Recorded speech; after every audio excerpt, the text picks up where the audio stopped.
Sekali lagi berikan tepuk tangan yang terbaik bagi Tuhan kita. Sebelum duduk Bapak Ibu lihat kanan kirinya, boleh kasih salam, kasih senyum satu dengan yang lain. Dan sekali lagi yang diberkati Tuhan, sekarang boleh duduk, puji nama Tuhan. Shalom. Kita bersyukur hari ini kita ada di minggu yang kedua di bulan Februari di tahun 2026. Dan kita percaya bahwa kasih Allah ada setiap kita, sehingga kita boleh ada sampai detik ini. Dan kita boleh melihat, sekalipun tahun 2026 mungkin tahun yang muda, saya tahu ada banyak saudara mengalami pergumulan, tantangan dan kesulitan di dalam setiap kehidupan. Tapi biarlah pujian ini menjadi sebuah motivasi bagi kita semua. Dalam keadaan seperti apapun, kita mau tetap mengasihi, mencintai dan mengikut Yesus sampai selamanya. Amin. Ada tepuk tangan buat Tuhan kita sekali lagi. Saya juga mau menyambut Bapak Ibu yang mungkin hari ini baru pertama kali beribadah bersama dengan kami di tempat ini, di ibadah yang kedua hari ini. Kalau ada, boleh lambaikan tangannya, kami mau menyambut saudara. Ada yang baru pertama? Puji nama Tuhan, ya yang setia, sekali lagi tepuk tangan yang paling meriah bagi Tuhan kita. Haleluya, puji nama Tuhan ya. Kita bersyukur karena kita tahu bahwa sekali lagi Tuhan ingin membawa kita melihat kemenangan demi kemenangan di dalam kehidupan kita. Tahun 2026 kita sudah berbicara tentang sebuah tema yang saya beri judul dengan Healthy in Christ. Bagaimana bahwa kita harus membangun sebuah kesehatan di dalam kehidupan kita supaya kita bisa bertumbuh, dan kalau kita bertumbuh maka kita pasti berbuah. Tapi masalahnya Bapak Ibu, seringkali di dalam proses pertumbuhan itu sampai kemudian kita bisa berbuah, selalu ada bagian dari hidup kita yang harus dipotong dan dibuang. Ya, saya sangat percaya itu sebabnya kenapa Tuhan tidak pernah berhenti untuk membawa kita ke dalam pembaharuan yang Dia kerjakan setiap hari lewat semua peristiwa di dalam kehidupan kita. Bahkan terkadang kita tidak mengerti mengapa dan kenapa sesuatu itu terjadi. Seringkali kita berpikir menurut rancangan manusia kita, Tuhan itu seakan-akan seringkali mengintervensi apa yang baik menurut apa yang kita sudah rencanakan. Tuhan bolak-balik segala sesuatu. Ternyata tujuannya adalah satu, saudara. Kalau saudara pernah mengenal istilah yang namanya ditampi, ya, ditampi itu kan seperti orang ketika ingin membersihkan kacang, ya, biasanya kacang itu akan ditaruh di dalam sebuah tempat, ember atau apa sejenisnya seperti itu. Lalu kemudian kacang itu akan digoyang-goyang, dilempar ke atas, saudara ya, dilempar ke atas. Lalu kemudian setelah itu akan ditiup, ya, saya dulu terbiasa ketika waktu kecil ya. Lalu ditiup maka kulit kacang itu akan mulai kemudian berterbangan dan kemudian akan membuat biji kacang itu mulai menjadi bersih. Kalau belum bersih, maka kemudian biji kacang itu biasanya harus digosok lagi semikian rupa, digosok lagi, dan lalu kemudian digoyang lagi, diangkat lagi, ya, lalu kemudian ditiup lagi, baru kemudian akhirnya kulitnya akan semakin bersih. Kalau belum bersih, diapakan lagi?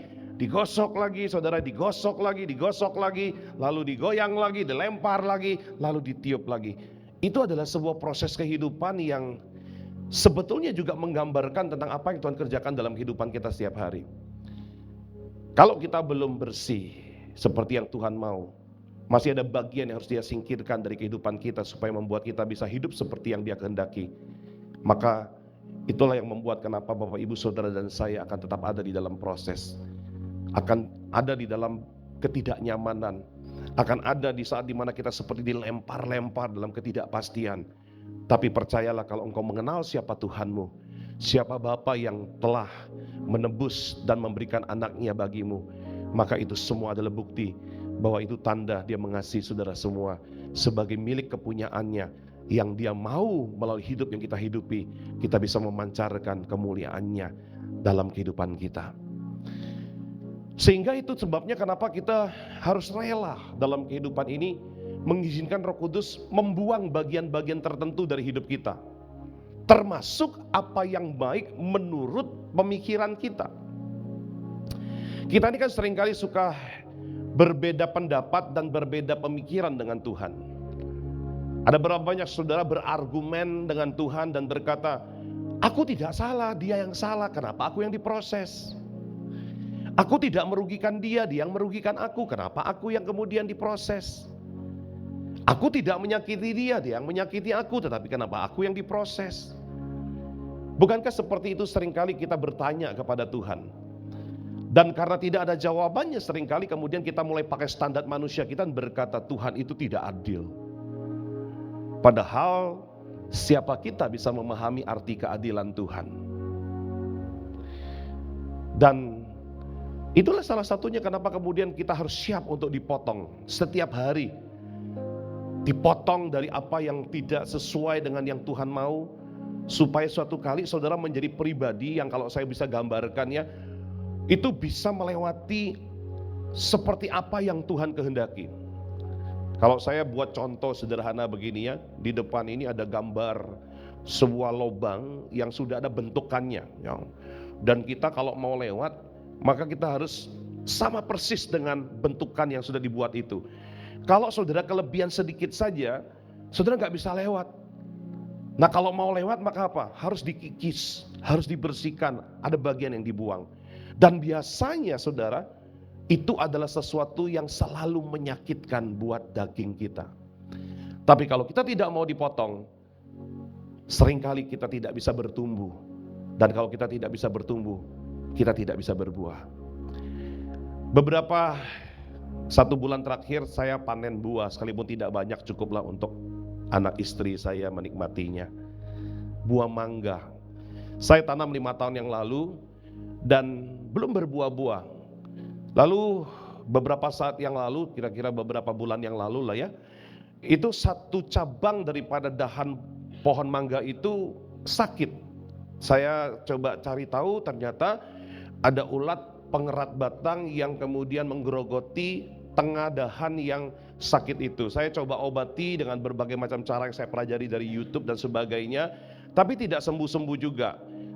Akhirnya saya tidak punya pilihan lain daripada kemudian dia akan menyebabkan seluruh pohon itu menjadi sakit, maka kemudian saya akhirnya memotong dahan yang sakit itu. Saya potong lalu saya buang.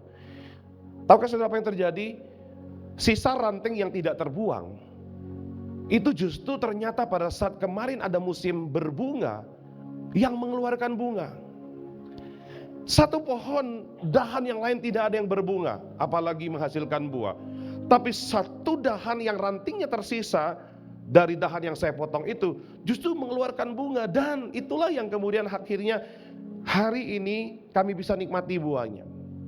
Kalau seandainya saya tidak potong bagian itu, maka mungkin bukan hanya tidak berbuah, tapi bisa menyebabkan satu dahan itu mati, lalu kemudian mungkin akhirnya menjadi jatuh dan dibuang, saudara. Tapi karena saya potong, apa yang terjadi? Justru itu membuat kemudian akhirnya ranting yang lain menjadi sehat. Tahukah saudara bahwa seringkali Tuhan ingin seperti menyunat bagian tertentu dari kehidupan kita. Untuk apa? Untuk supaya menyelamatkan yang lain dan membuat apa yang tidak sehat menjadi sehat. Terlebih daripada itu, bahkan saya percaya bahwa seringkali Tuhan perlu harus menyunat daging kita, membuang bagian tertentu dari daging kita, supaya apa? Supaya roh di dalam kita itu baru bisa menyatakan dirinya dan memanifestasikan kebenaran Kristus di dalam kehidupan kita. Kekristenan itu ada 3, saya katakan ya. Ada 3 level. Pertama ada namanya Kristen karnal. Kristen karnal itu adalah Kristen daging. Ya. Saudara jangan heran kalau kemudian saudara melihat di gereja yang mungkin hari ini beribadah setiap minggu, kok masih bisa berbuat dosa, jatuh dalam berbagai macam dosa. Jelas, karena ada yang namanya Kristen daging. Nah, Kristen daging itu adalah apa? Orang-orang yang belum selesai dengan dosanya. Sekalipun Tuhan sudah tanggung dosanya, tapi dia masih berorientasi hidup dalam daging. Sehingga apa? Perbuatan daging termasuk kecemaran, hawa nafsu dan sebagainya, itu bisa menjadi bagian yang ada di dalam kehidupannya. Ya, itu disebut dengan Kristen daging atau Kristen karnal. Dan orang-orang seperti itu tidak akan pernah bisa jauh dari dosa. Jatuh bangun dengan dosa. Hari ini dia sadar kebenaran, tapi besok dia jatuh lagi. Ya, kenapa? Karena dia masih Kristen daging. Ada yang sedikit lebih baik dari Kristen daging, yaitu Kristen jiwa, Kristen jiwani. Apa itu Kristen jiwani? Orang-orang yang hidupnya tidak lagi di dalam dosa, tapi mereka masih membiarkan hidupnya dipimpin oleh jiwa mereka.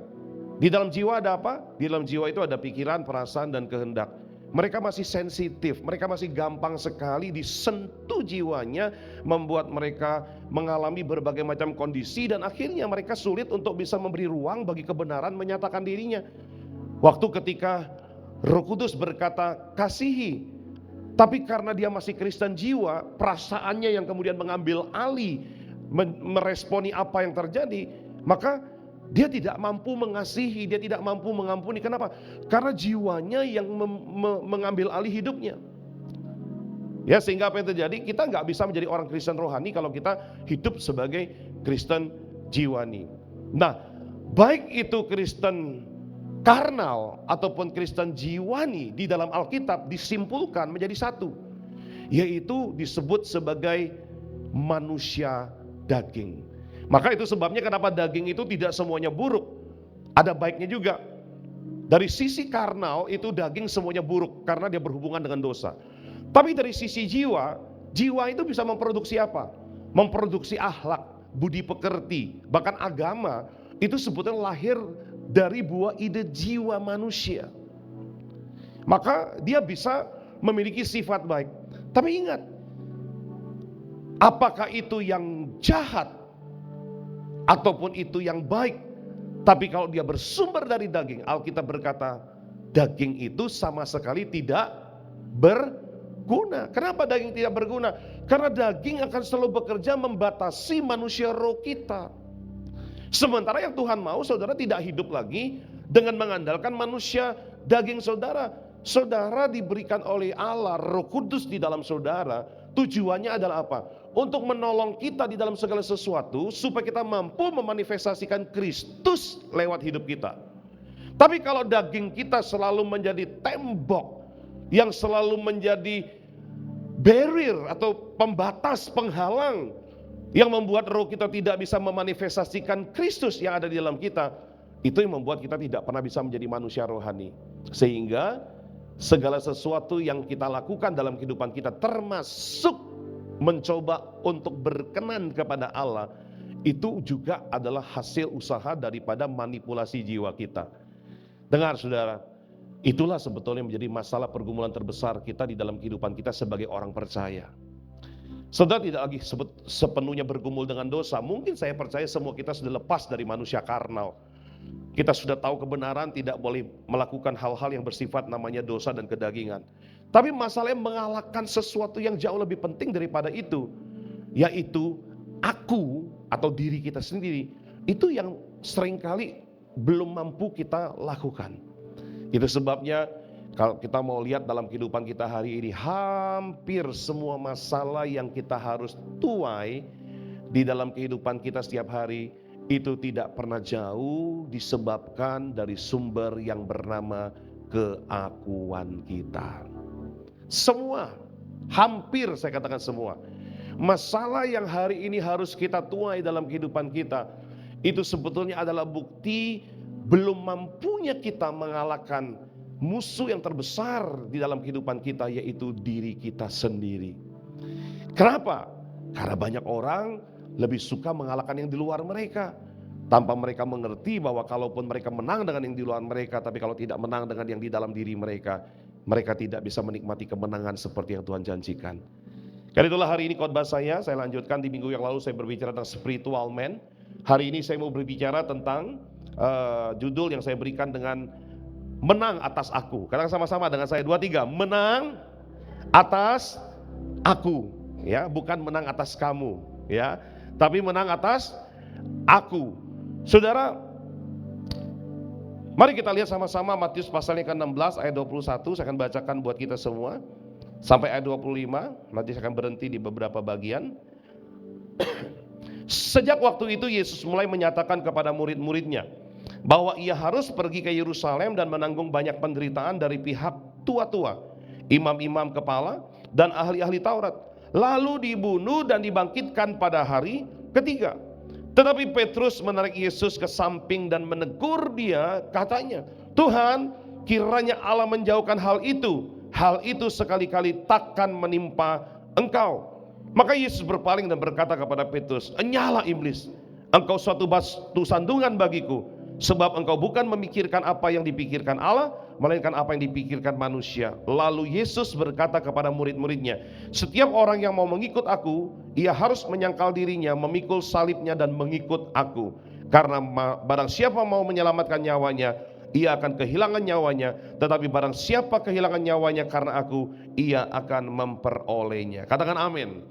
Ini adalah salah satu pengajaran yang sangat luar biasa yang Tuhan mau ajarkan kepada kita. Kalau saudara perhatikan secara kronologis, ini adalah peristiwa di saat ketika menjelang Yesus itu ditangkap. Jadi ini saat beberapa waktu sebelum Yesus pergi ke Taman Getsemani, dia memberitakan kepada murid-muridnya, ini tuh yang ketiga kalinya, bahwa dia akan segera ditangkap, masuk dalam penderitaan, bahkan dibunuh, lalu mati, dan dibangkitkan pada yang ketiga. Nah, pada saat Yesus menyampaikan itu, perhatikan baik-baik ayat yang ke-22. Ada sebuah respon dari murid yang terkenal paling responsif. Petrus itu adalah murid yang paling responsif. Di dalamnya terdapat dua. Di satu sisi ada sisi positifnya, karena di dalam responsifnya itu seringkali imannya bekerja. Tapi di sisi negatifnya, seringkali responsifnya Petrus itu juga menunjukkan sisi emosionalnya. Ya, nah, kedua-duanya itu sama tipisnya. Sehingga pada saat ketika ini terjadi, Petrus pun tidak menyadari sebetulnya yang sedang merespon perkataan Tuhan di dalam dirinya itu apakah sisi imannya atau sisi emosionalnya. Dan kita jelas tahu kalau kemudian setelah ayat 23 dari teguran Tuhan, di situ kita tahu bahwa ternyata di hadapan Tuhan, Petrus pada saat itu tidak merespon dengan sisi rohaninya, di mana imannya bekerja, tapi dia merespon dengan sisi emosinya. Apa kata Petrus waktu Tuhan bilang begitu? Tetapi Petrus menarik Yesus ke samping dan menegur dia. Kalau pakai bahasa bangkanya begini, apa kan ya Tuhan? Ngapain kalau ngomong macam itu? Tak jadi. Gitu ya, kurang lebih begitu ya. Dia bilang, "Tidak Tuhan, kiranya Allah menjauhkan itu daripadamu. Hal itu sekali-kali takkan menimpa engkau." Menurut saudara, pernyataan Petrus sebagai responnya terhadap pernyataan Yesus, itu sesuatu yang baik atau tidak? Baik tidak? Baik. Menunjukkan yang pertama, Petrus itu mengasihi Yesus. Dia tidak mau Yesus mengalami seperti apa yang dia katakan. Tapi kenapa kemudian Tuhan menegur dia, bahkan berkata, "Enyala iblis." Itu sebuah teguran yang keras. Tuhan itu bukan kasar ya. Kita tuh boleh marah, kita itu boleh tidak suka, kita tuh boleh mungkin menyatakan sikap dengan keras, tapi bukan kasar. Tuhan itu keras untuk hal tertentu, tapi dia tidak pernah kasar.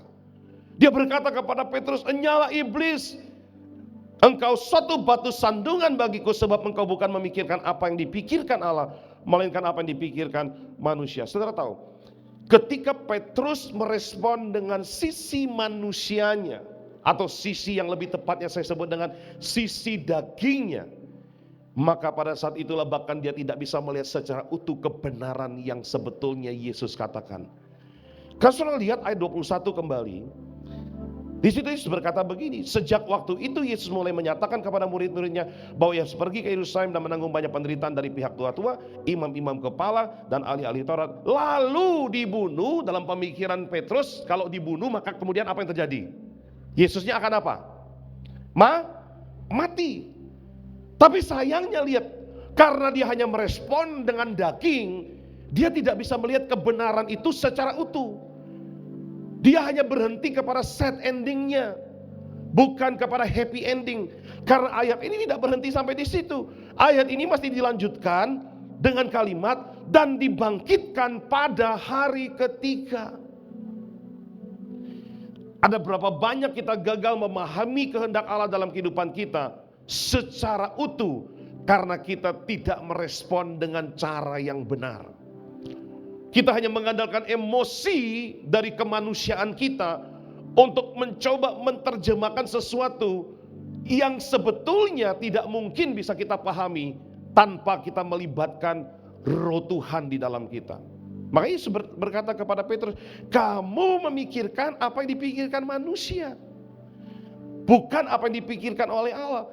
Maka ayat selanjutnya, ayat 24 berkata begini, lalu Yesus berkata kepada murid-muridnya, perhatikan baik-baik, setiap orang yang mau mengikut aku, ia harus menyangkal dirinya, memikul salibnya, dan mengikut aku. Karena barang siapa mau menyelamatkan nyawanya, ia akan kehilangan nyawanya. Dan barang siapa kehilangan nyawanya karena aku, ia akan memperolehnya. Pembelajaran ini mengajarkan kepada kita dua hal yang sangat penting. Lihat ayat 24. Dari teguran yang Yesus berikan kepada Petrus, maka dia kemudian memberikan poin yang hari ini juga saya percaya itu baik untuk kita semua. Tuhan bilang begini kepada Petrus waktu itu, setiap orang yang mau mengikuti aku, ya ayat yang ke-24 itu, setiap orang yang mau mengikuti aku. Saya mau bertanya, ada berapa banyak saudara di ruangan ini mau mengikuti Tuhan? Puji nama Tuhan. Tahukah saudara bahwa untuk mengikut Tuhan itu ada syaratnya?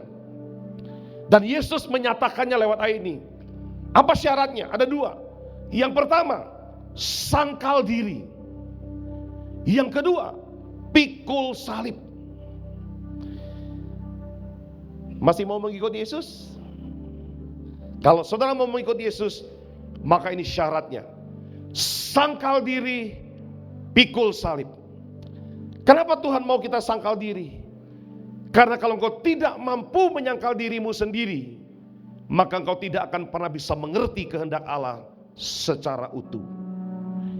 Karena bagaimanapun kemanusiaan kita, di mana di dalamnya kita punya kemampuan untuk berpikir, menilai, menimbang dan sebagainya, itu tidak dimatikan. Seringkali yang akan kemudian menjadi pilihan kita bukan standarnya Allah, tapi selalu standarnya kita, standarnya manusia. Yang terkadang jaraknya bukan cuma hanya jauh, tapi sangat berbeda. Bahkan tidak mungkin bisa dipertemukan. Itu sebabnya Yesus berkata kepada mereka, kalau kamu mau mengikut aku, kamu harus sangkal diri dan pikul salib. Nah, apa artinya mengikut Yesus, saudara? Saya coba terjemahkan secara bebas supaya saudara lebih mudah mengerti. Mengikut Yesus itu artinya adalah mau diajar sebagai seorang murid untuk berjalan dalam ketaatan seperti apa yang Tuhan kehendaki dan perintahkan. Jadi mengikut Yesus itu bukan cuman, oh ya sudah ikut aja. Tidak. Ketika engkau berkomitmen untuk menjadi pengikut Kristus, maka itu artinya engkau harus rela untuk memberikan hidupmu, dimuridkan oleh Tuhan, supaya engkau bisa diajarkan kepada apa? Kebenaran yang Dia ingin kemudian engkau taati, engkau lakukan dalam hidupmu. Sampai di sini saya percaya kalau saya tanya siapa yang masih mau ikut Yesus? Coba, puji nama Tuhan, masih banyak. Saya lanjutkan. Tahukah saudara bahwa pada saat ketika Tuhan memuridkan kita, apa tujuan daripada pemuridan itu? Tujuan daripada pemuridan itu adalah untuk mengikis, memotong, membuang bagian-bagian tertentu dari manusia lama kita, termasuk manusia daging kita, supaya kemudian saudara bisa menjadi seperti apa yang Tuhan kehendaki. Dengan apa Tuhan melakukan itu? Dengan kebenaran. Sehingga kebenaran itu buat sebagian orang bukanlah sesuatu yang menyenangkan.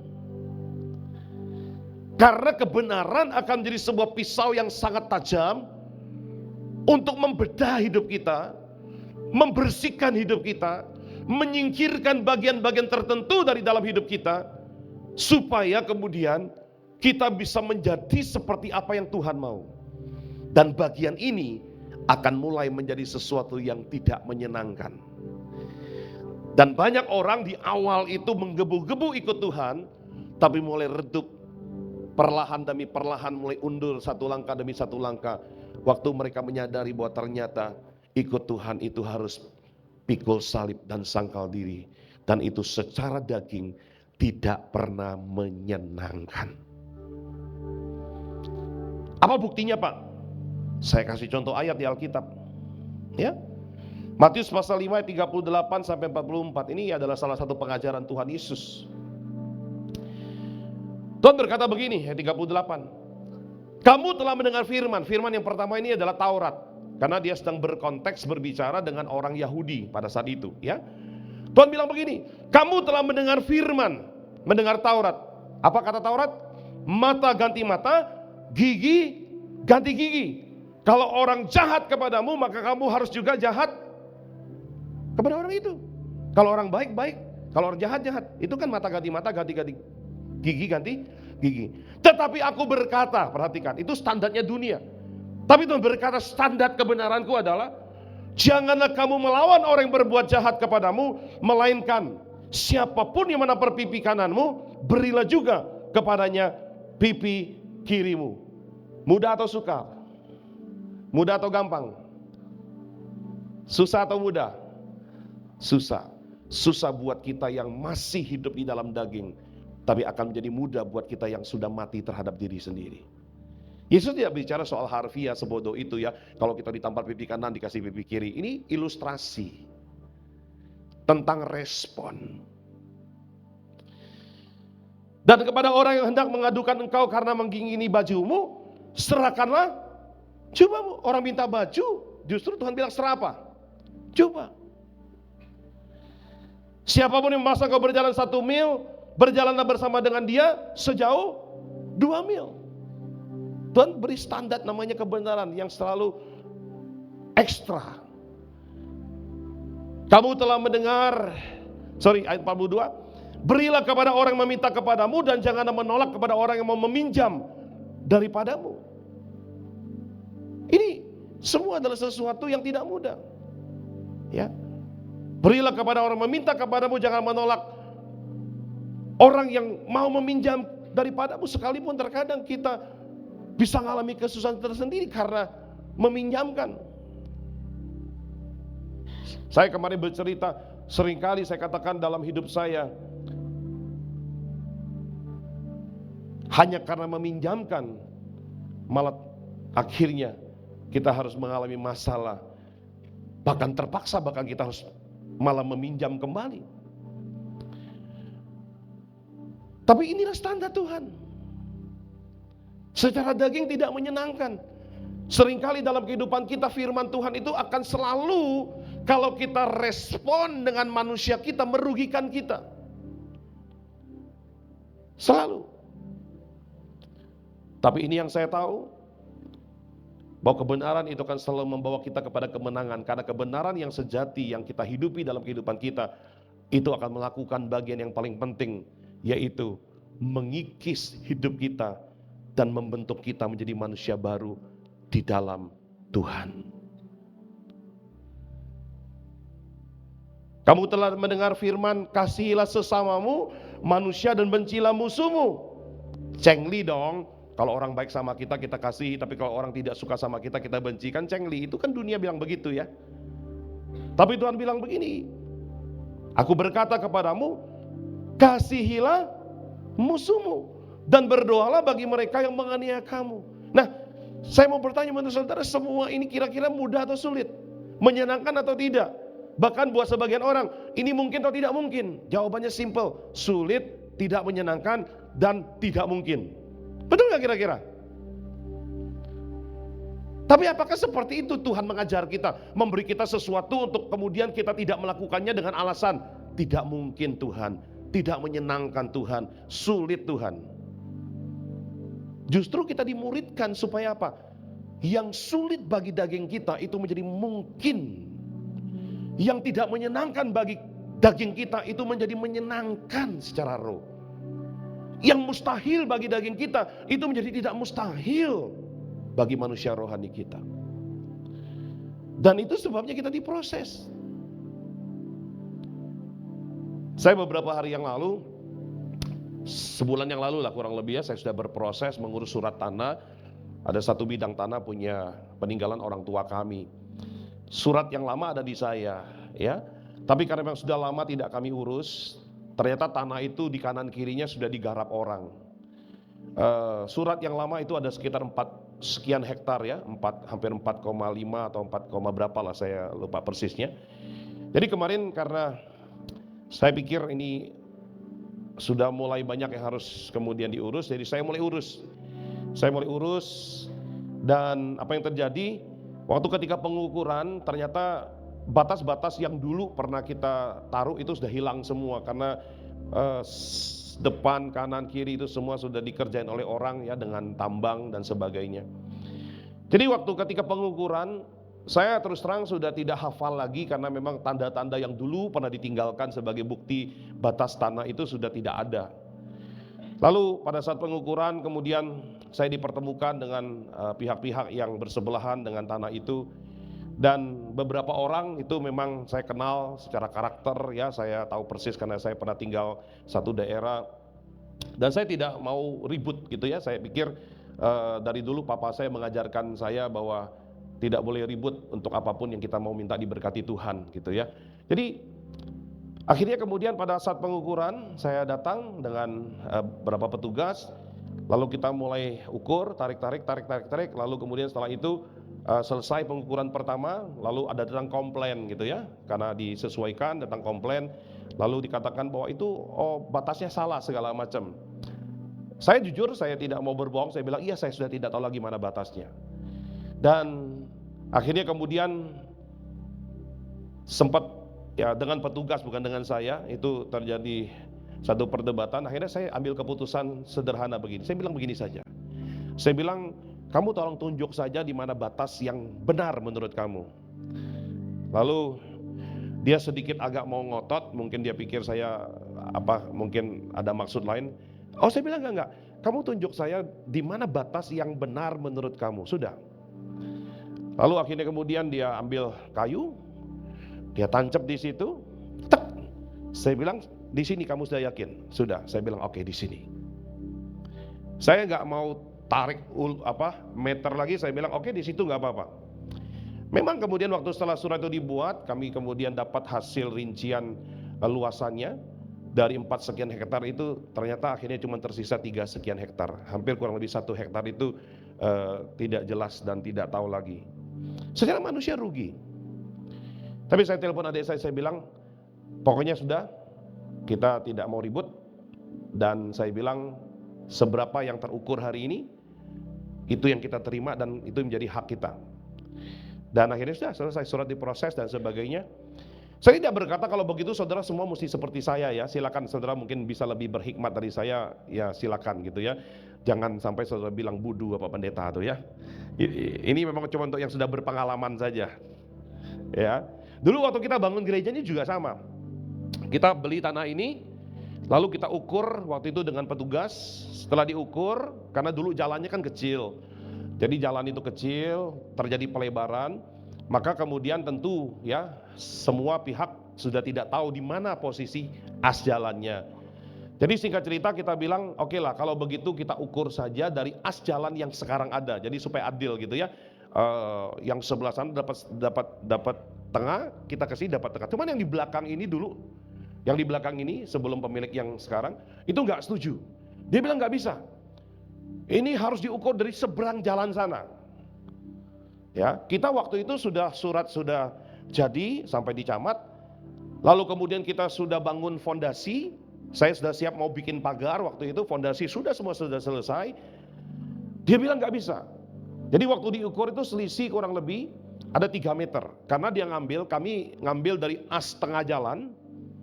Dia bilang nggak boleh. Ambilnya dari seberang jalan sana. Ya, dari seberang jalan sana. Saya bilang nggak masuk akal.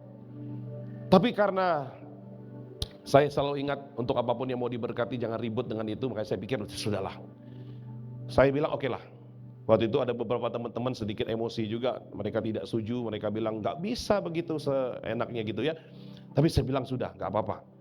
Lalu akhirnya kemudian saya bilang udah kita bongkar. Jadi kami bongkar. Fondasi yang sudah jadi yang pertama itu kita bongkar, kita mundurin lagi ke sini hampir 3 meter. Ya sudah. Jadilah tempat ini hari ini menjadi rumah Tuhan. Memang kalau kita mau berbicara soal alasan untung dan rugi, kita nggak akan pernah bisa ada habisnya. Tapi sekali lagi, Kalau saudara punya kasus seperti ini, jangan saudara meniru saya, tapi berdoa dan berhikmatlah sesuai dengan kapasitas saudara masing-masing. Karena ini sekali lagi hanya untuk yang sudah berpengalaman. Iya, jadi jangan saudara bilang begini, gara-gara pendeta atau khotbahku rugi sampai, jangan ya. Ya, jangan begitu ya. Tapi saya menyaksikan ini, salah satunya tujuannya adalah, ya memang kadang-kadang ada saat kita harus mau mati. Tapi bukan berarti kita konyol juga ya. Tadi ada yang juga tanya saya, Pak, kalau di dunia kerja gimana? Kalau dunia kerja ya profesional ya. Bekerjalah secara profesional. Mati itu bukan berarti kita mesti ngalah terus, tidak. Ya. Nah, dari Matius pasal 5 ayat 38 sampai 44 ini, menurut saudara kira-kira menyenangkan nggak? Disuruh mengasihi musuh, orang minta baju kasih jubah, orang berbuat jahat udah tampar pipi kiri kasih pipi kanan. Kira-kira mudah nggak? Sulit ya? Siapa yang sepakat dengan saya sulit? Masih mau ikut Tuhan? Masih. Hebat juga iman saudara. Ya, masih. Nah, kalau begitu, kenapa Tuhan beri kebenaran bagi kita? Nah, saya perlu luruskan sedikit supaya saudara tahu. Kebenaran itu apa sih? Ini terjemahan bebas saya.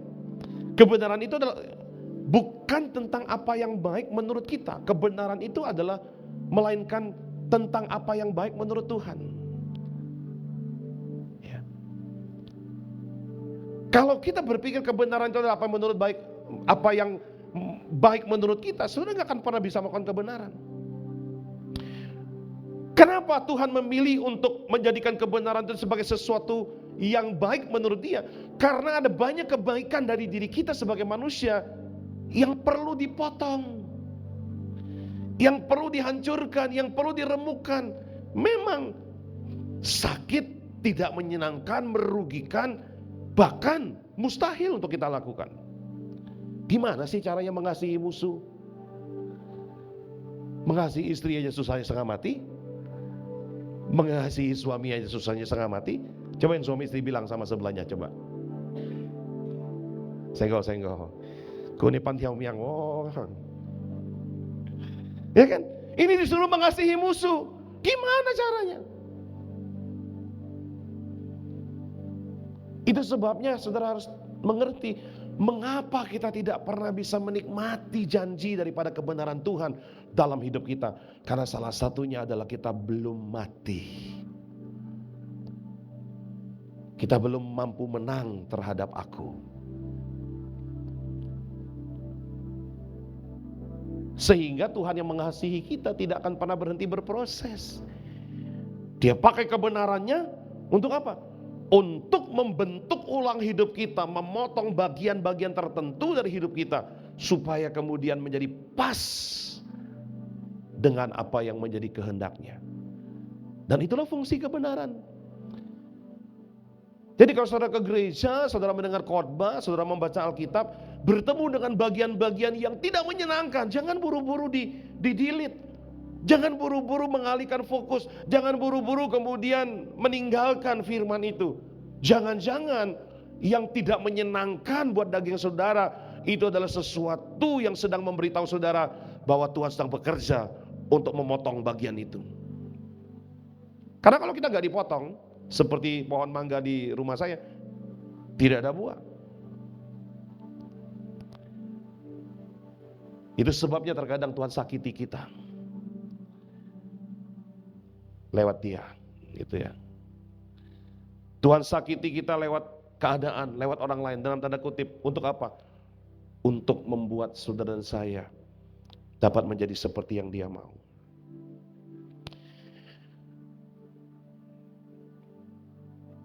Ayat yang ke-25 bilang begini. Karena barang siapa mau menyelamatkan nyawanya akan kehilangan nyawanya. Tetapi barang siapa kehilangan nyawanya karena aku, ia akan memperolehnya. Nah, kata nyawa di sini punya dua pengertian atau dua sisi. Nyawa yang pertama yang ditulis dalam kalimat barang siapa mau menyelamatkan nyawanya, itu nyawa yang berbicara tentang aku atau ego. Tapi nyawa yang kedua yaitu ia akan kehilangan nyawanya, itu bicara tentang kehidupan yang sesungguhnya, kehidupan ilahi. Nah Tuhan bilang, kalau kamu mau memperoleh kehidupan ilahi yang ada di dalam kamu, maka kamu harus matikan nyawa egomu. Karena selama kita membiarkan ego kita yang memimpin hidup kita, kehidupan ilahi Allah di dalam kita tidak akan pernah bisa menyatakan apa-apa. Maka selamanya, sekalipun saudara ya, ego itu saya katakan tadi tidak semuanya buruk. Keakuan kita itu tidak selamanya buruk.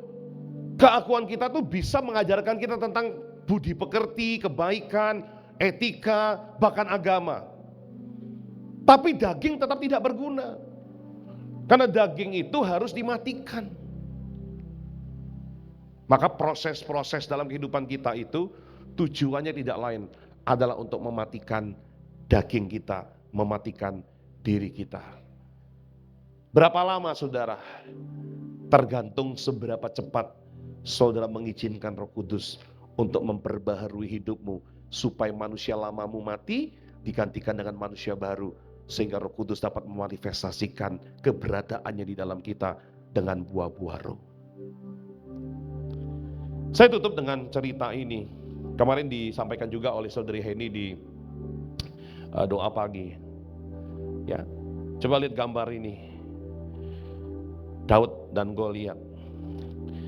Satu kali ada promosi yang tiba-tiba Tuhan berikan bagi Daud.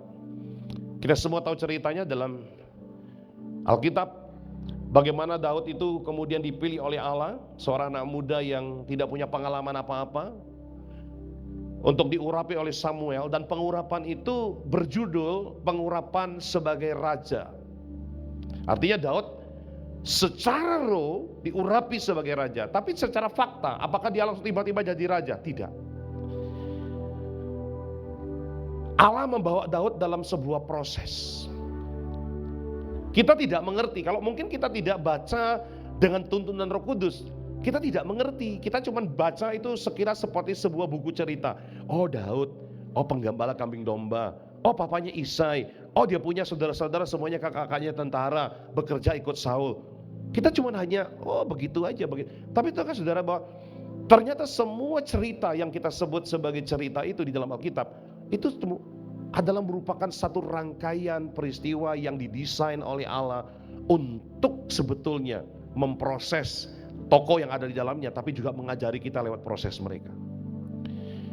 Waktu Daud diurapi, dia tidak langsung kemudian jadi raja, dia tetap jadi penggembala kambing domba. Tapi janji itu sudah ada. Roh yang diberikan oleh Allah, yang diambil dari Saul itu sudah ada di dalam Daud. Tapi untuk roh itu menyatakan dirinya, Allah butuh beberapa waktu untuk memproses Daud. Maka kalau kita lihat secara natural ya, apa yang dialami oleh Daud. Satu kali tiba-tiba bangsa Filistin itu menantang Israel. Dan mereka kuat sekali. Karena mereka punya raksasa, salah satunya bernama Goliat, tinggi besar gitu ya. Semua orang Israel ketakutan, termasuk Saul yang sudah berpengalaman dalam perang. Dan kabar itu sampai ke rumah Daud. Papanya dengar, wah ini bahaya. Kalau sampai nanti kakak-kakaknya Daud yang disuruh maju lebih dulu pergi perang, maka mereka akan mati lebih dulu di medan perang. Maka bapaknya Daud itu punya ide. Ya, dia minta Daud untuk kemudian membawa bekal makanan dua. Satu untuk kakak-kakaknya, dua untuk nyuap panglima pemimpin kakak-kakaknya. Supaya nanti kalau udah disuap, ya nanti kakak-kakaknya tidak disuruh perang di depan. Berangkatlah Daud, dia gak ngerti apa-apa. Dia cuma seorang anak yang taat dengan papanya. Dia pergi, dia berangkat. Sampai di medan perang, setelah dia selesaikan tugasnya, sebelum dia meninggalkan tempat itu, tiba-tiba dia dengar orang-orang berbisik. Tita raja, siapapun nanti yang bisa mengalahkan Goliat akan dinikahkan dengan putri raja. Dan semua pajak akan dibebaskan dari keluarganya. Nah Daud itu kan mendengar selentingan, oh menarik sekali. Ya, mungkin dalam pemikiran dia, cuman seorang biasa, cuman seorang gembala biasa, kapan bisa nikahi anak raja. Wah, ini kesempatan. Belum lagi nanti keluarga dibebaskan dari pajak. Mungkin adalah motivasi dagingnya sedikit seperti itu ya. Dan akhirnya kemudian dia cari tahu lagi. Kakaknya marah, dia bilang, ngapain kamu? Daud bilang, oh enggak, aku cuma main-main aja. Tapi ternyata Daud serius. Sampai akhirnya kita tahu ceritanya, dia menghadap Saul, dia bilang begini, kalau tidak ada yang berani melawan orang Filistin yang tidak bersunat itu, aku yang akan maju. Setelah dengan banyak drama, dikasih pakaiannya Saul, dia nggak kuat pakai, lalu sampai akhirnya kemudian dia bilang, aku pergi dengan aku apa adanya. Lalu dia berangkat seperti gambar ini. Saudara, apa yang terjadi? Dengan sebuah batu yang dilempar,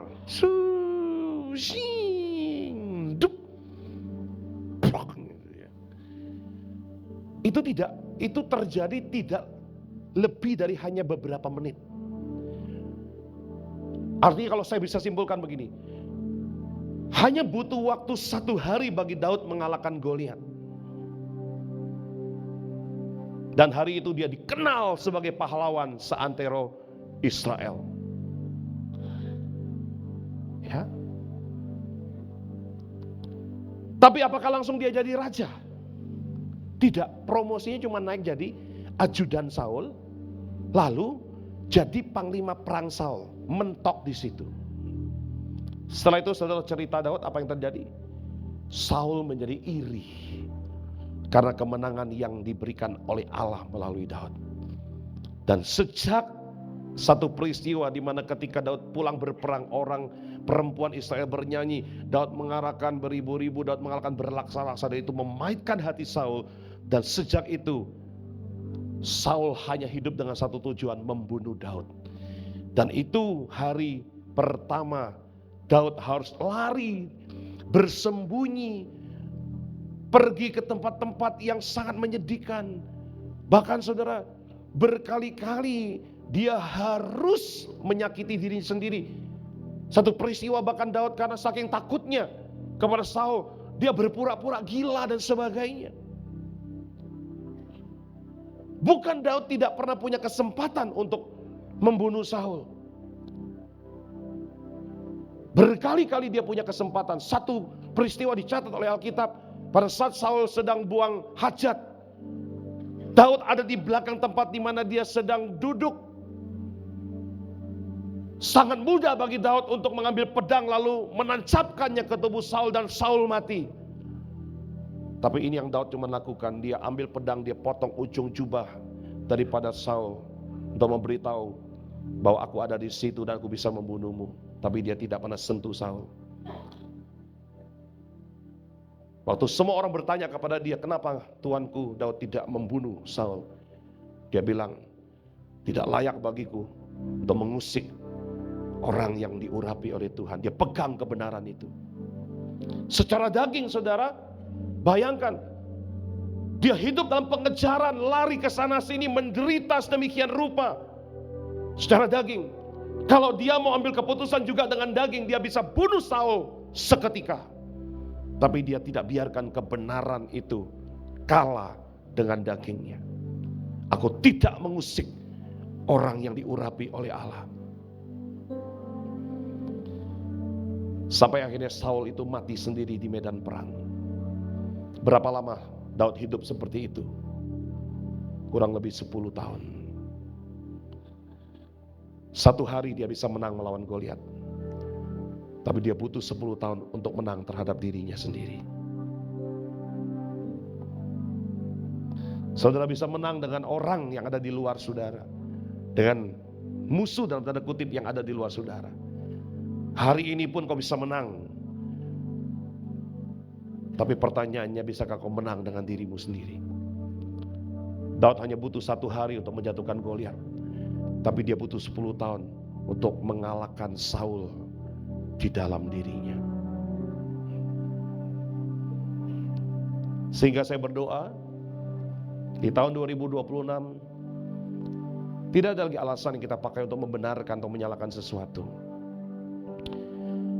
Saya berkata kepada seorang teman, kalau kita hidup dengan alasan, kita akan selalu punya alasan untuk apa yang kita suka. Dan kita juga pasti akan selalu punya alasan untuk apa yang kita tidak suka. Kita akan selalu punya alasan untuk apa yang kita mau. Kita akan selalu juga punya alasan untuk apa yang kita tidak mau. Kemudian seorang teman bilang sama saya, ya, kita cerita habis doa pagi, saya nggak bisa doa pagi karena ini. Saya bilang sama dia, kita akan selalu punya alasan untuk apa yang kita mau lakukan, dan kita juga pasti akan punya alasan untuk apa yang kita tidak mau lakukan. So, the reason, alasan itu bukan satu-satunya jawaban. Jawabannya adalah kita hanya akan mampu melakukan apa yang benar kalau kita rela untuk mati terhadap diri kita sendiri. Alasan itu terkadang justru menunjukkan ego kita. Coba kalau kita berantem misalnya, ribut ya, lalu kemudian orang mulai beralasan. Alasan itu adalah bentuk pengakuan daripada ego kita. Dan kalau itu seperti itu artinya kita belum mati. Dan kalau kita belum mati, kita nggak akan pernah bisa berbuah. Dan kalau kita tidak berbuah, kita nggak punya kehidupan di dalam kehidupan kita. Tidak ada yang kita bisa nikmati dalam kehidupan kita. Yang mengerti berikan tepuk tangan sekali lagi. Kalau kita bagi berdiri bersama-sama.